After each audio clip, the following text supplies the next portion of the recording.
First things first, I like to say all power to the people. All power to the people. Like you mean it. All power to the people. All power to the people. Y'all ain't scared of all these pigs that suddenly mounted up because we out here fighting for justice. All power to the people.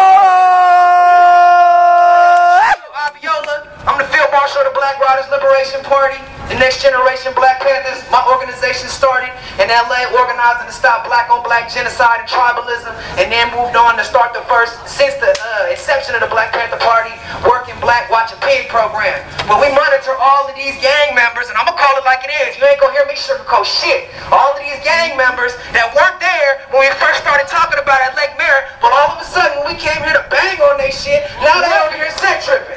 Now they over here mounting up. Now they over here looking at everybody's faces. So just like they do to us, I see a lot of cameras out here. Get these license plates, get these badge numbers, get these names, get the smirks of these pigs who think it's a joke that we get killed out here every single day.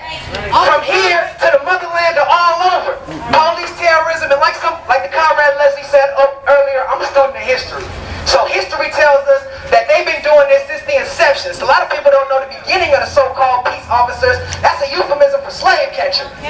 That's a euphemism for slave catcher. The original police officers were patty rollers and night riders. And what they would do, they would go freelance from plantation to plantation and capture black people that was running and fighting for what was God-givenly theirs, their freedom. So like we doing out here, they here to control and contain us. So let's call it like it is. History tells us that it was slavery back then, and just because some legislature says it's de facto, ain't a damn thing changed. We still slaves.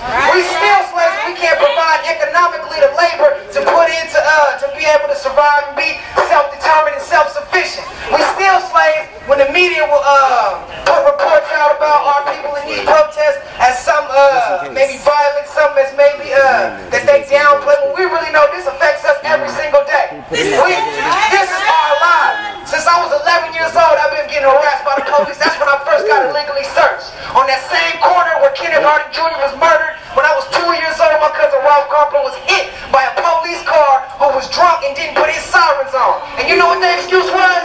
Because he was quote-unquote connected with 3rd Street gang, that he when they were chasing in pursuit of another so-called perp, that he put his life in front of the pig to stop that from happening.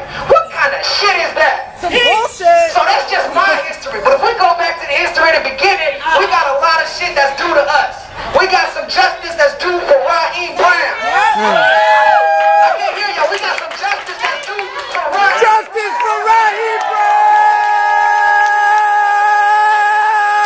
Here on this plantation right now, I'm going to be the boys of Nat Turner, man. You ain't gonna catch me begging these pilgrim invaders, you feel me, for nothing. I don't care what kind of tan they got. I don't care what kind of tan they got, how much supposed melanin they got. They the basic enemy.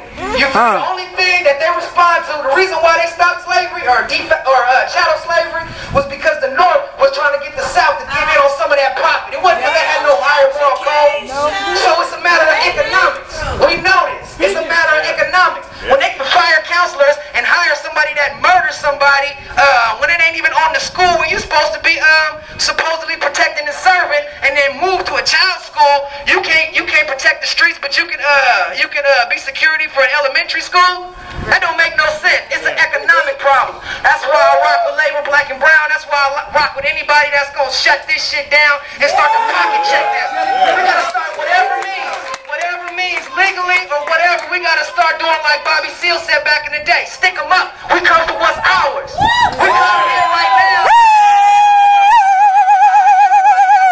Justice for Raheim Brown and everybody that's been murdered by these Justice for Raheim Brown.